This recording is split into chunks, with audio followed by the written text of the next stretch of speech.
Ngayong buwan ng Pebrero ay buwan ng pag-ibig.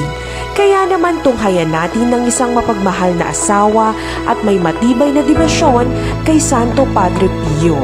Isang batikang aktres at hinahangaan pa rin hanggang sa ngayon sa showbiz. Walang iba kundi si Mrs.Boots Anson at ngayon ay kasalukuyang cast ng Manupo Legacy sa GMA 7. Good morning! Magandang umaga po sa ating mga kapiyo, si Boots Anson Roa Rodrigo. Simula ng pagiging deboto ko kay Padre Pio noong mga 2006.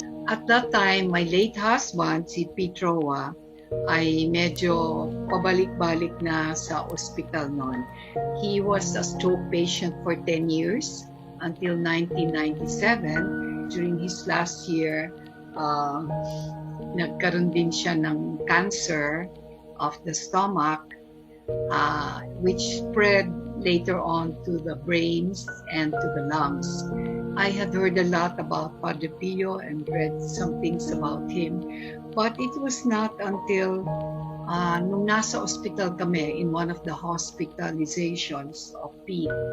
Pinasyalan kami sa ospital, dinasalan nila si Pete at iniwan sa amin yung relic ni Padre Pio.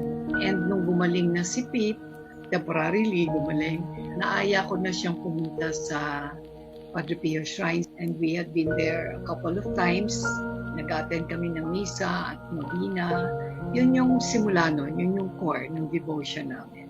Yung tinuturing naming milagro na ginawad ni Padre Pio sa aming pamilya through Pete, my husband, ay hindi yung typical milagro na may thunder and lightning, na kumukulog, di ba?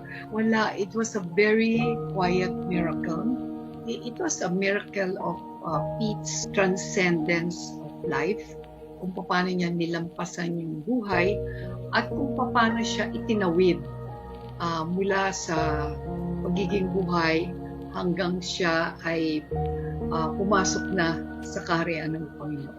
Hiningi ko lang kay Padre Pio, by way of his interceding for us to the Lord, kasi intercessor siya for us, kung ano ba yung aming mission for Pete and for other sick people.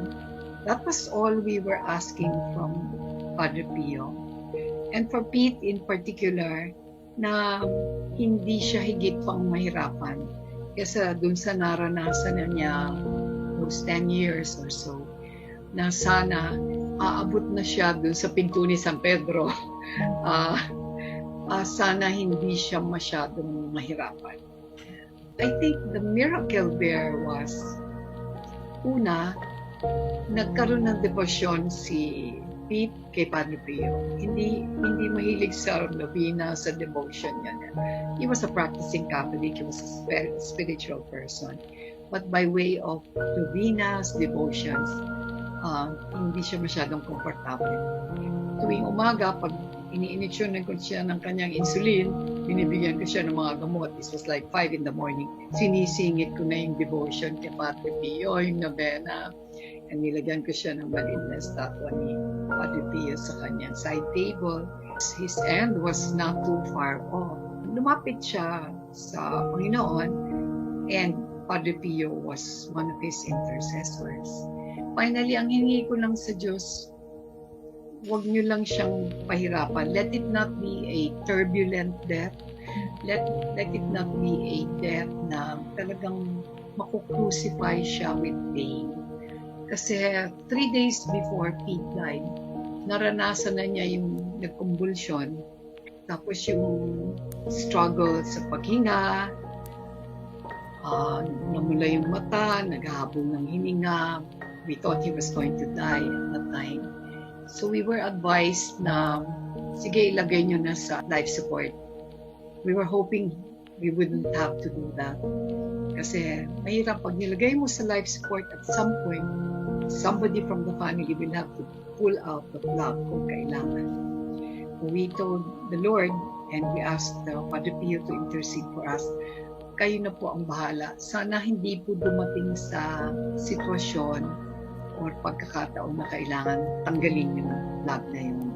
let the Lord's time take over, let His management of the situation take over, let God's flow, final moments of peace be taken over by the Lord. Ganun na ang nangyari, no?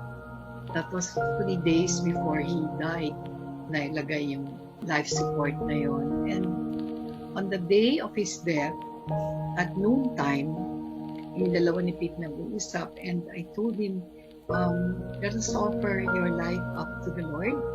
Kung meron akong kailangang ihingi ng tawad sa iyo, siguro marami yun, patawarin mo ako. Kung meron man akong kailangang ipataw na patawaran sa iyo, kung meron kang gustong ihingi ng tawad sa akin, pinapatawad na kita. Don't worry about us. We will be okay. We know that where you're going, you will be okay. You'll be in a better place in the arms of the Lord. So, let go. Just let go and let God. Between noontime and 4, unti-unti bumaba yung kanyang vitals, yung BP niya, and his other vitals. For 15, after several decades of the rosary among the family members, we just kept on praying. Hindi nga ako makalapit sa kanya sa kama kasi baka hindi ko kaya. The greatest challenge was yung nakikita si Pete na naghihirap. And I remember my words to the Lord, ko, hirap na po itong asawa niya. Sana ako na lang ang bigyan niya nitong hirap na ito. Kasi 10 years naman siyang naghihirap. That's a long time. But again, part of the miracle was that Pete was given the strength and the strength of spirit, and the wherewithal and the strength of will to just carry on. Itong nangyari sa akin, siguro this was a call from the Lord. Hindi niya ako makuha sa bulong, kaya siguro sinigawan ako at binatukan ako, sabi niya. Kaya itong stroke and the cancer after that. Of course, there were times when things became very difficult, but Padre Pio was always there. Bawat paghihirap na dadaanan natin, in the end, we can only be thankful kasi pinatibay tayo ng mga karanasan na yun. Hindi lamang tayo, kundi yung faith natin, yung pananampalataya natin sa Panginoon, yung pananampalataya natin sa isa't isa. The family became closer during the trials. I think the greatest blessing that we had, we never lost our sense of gratitude to the Lord. Hindi umiral sa amin yung sama ng loob. We're trying to our best to be good people. But naman kami, wala yung ganon. It was from the beginning an acceptance of God's will that we prayed for, discernment, malaman ko ano dapat gawin, and the strength and the faith to just carry on. Sige, ride lang, sakay lang kami hanggang kaya. And Padre Pio was very, very instrumental. Matapos ang 10 taon, payapang yumaw ang kanyang asawa at nanaig kay Mrs.Boots Anson ang matinding pananampalataya sa Diyos at araw-araw na pagdidibisyon kay Santo Padre Pio. Everyday, Aileen, kinakausap ko si Padre Pio kasi everyday nagno-novena ako sa kanya. It's part of my morning ritual.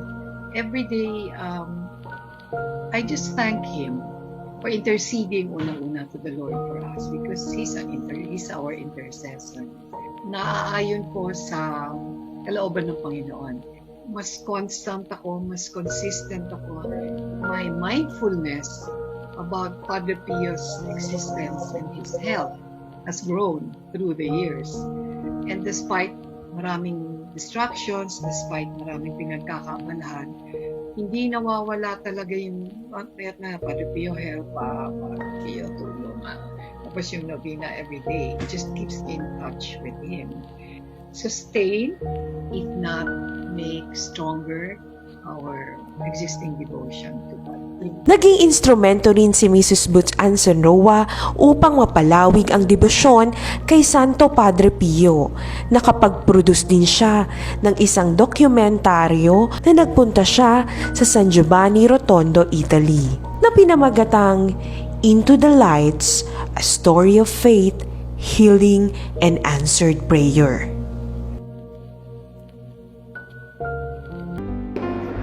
Like many of his prayerful followers all over the world, my family's relationship with Saint Pio Pietrelcina is of an unusually personal nature. It all began in 2006 when my husband Pete, a cancer and stroke patient, found great comfort in a relic that was brought to him regularly. When Pete passed away in 2007, I continued with his devotion and service to the saint whom he had grown very fond of. I instituted PRIME, the Pete Roa Integrated Media Endeavors Foundation, one of the key missions of which was to propagate devotion to the saint. Producing and acting in a play on his life answered many questions for me, but it made me want to know much more about the saint, as much as possible on a first-hand basis. That's why it felt like an answered prayer when in 2009, I was invited to join a pilgrimage, one of the highlights of which was a visit to San Giovanni Rotondo, where the saint lived and died.